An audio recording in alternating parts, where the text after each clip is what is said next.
Yo, I gotta check out this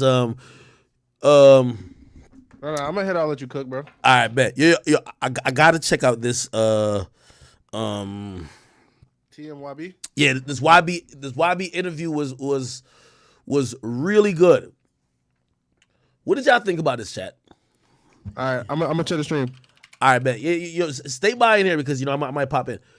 Let me All right. go here. Okay, NBA Youngboy. Um, Clearly he could now have some visitors, or he probably had to get this approved by whoever the entity or governing body that's kind of like in charge of his house arrest. Anyway, he number one, here's the thing too that's always confusing me, right? He moved from like, he was in Louisiana. I think he stayed in LA for a little bit, right? Both warm places.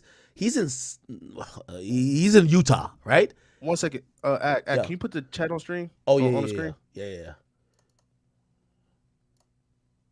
Where the fuck is that at? Oh, the chat's right there. Okay, there we go. Yo, so he's in Utah. Utah is cold as shit, bro, and it's like snowing. Look at the background. This whole shit is fucking snowing. You get what I mean?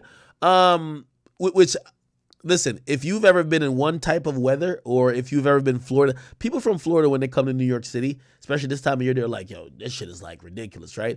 Simultaneously, when usually people from LA, they realize what real cold is. Same when they go to the Midwest. Anyway, Youngboy gave Billboard a interview, and I'm gonna be honest with you. Um, I sent Youngboy a message today too, man.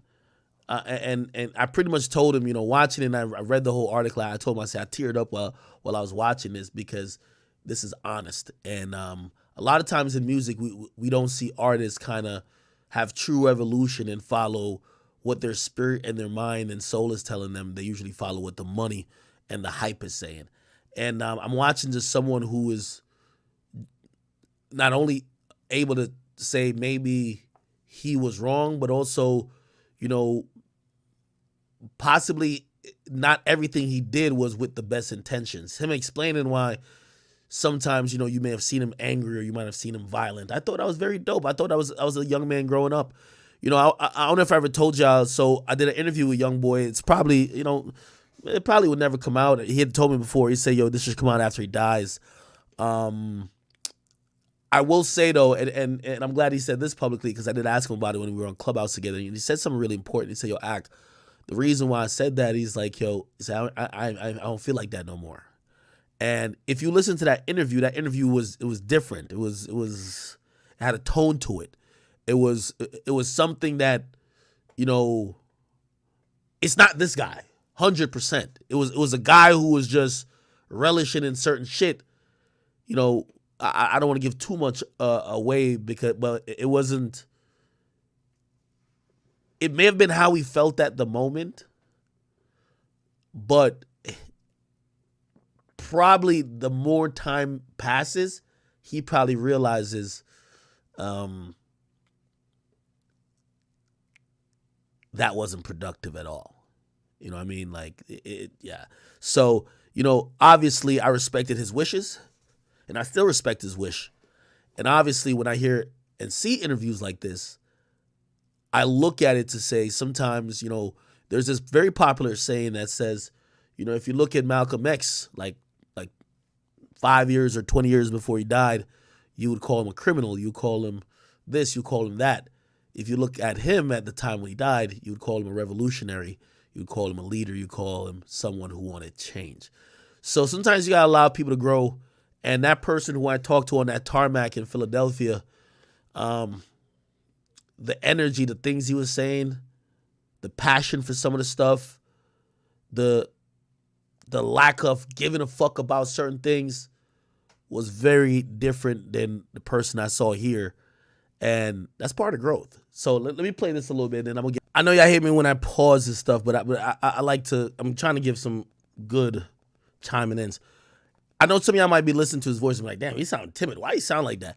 If you actually speak to Youngboy, or a lot of times, a lot of people have fell in love with the shouting, screaming, angry Youngboy. And I'm gonna watch this about that fan base who loves that Youngboy, if they actually will follow him transitioning because this is kind of how he talks. Like he kind of talks. He talks very, like he doesn't shout. He talks like that. I'm gonna pause here again. I ain't gonna lie to you. This is one of the reasons I messaged him today, and I had to let him know that, because name me a rapper who has made music about promoting or even glorifying violence and drugs that have cognizantly said, man, I know my music has had the effect. Most of musicians usually hide behind 1,000 excuses why not to take accountability for how popular their music is when their music is promoting things that might not be the best things. And also, while he's talking a bit as well,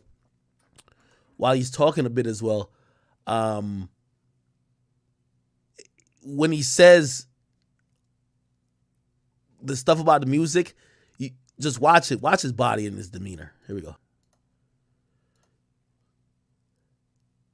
And I know this is very subtle, but it tells me he's probably thought about it, and it probably has affected him. You see, like it's like a natural tremble, like a natural shiver when he says it. And to me, that demeanor pretty good. Salute to Billboard for this. It's actually kind of interesting that it took Billboard for him to kind of get this feature.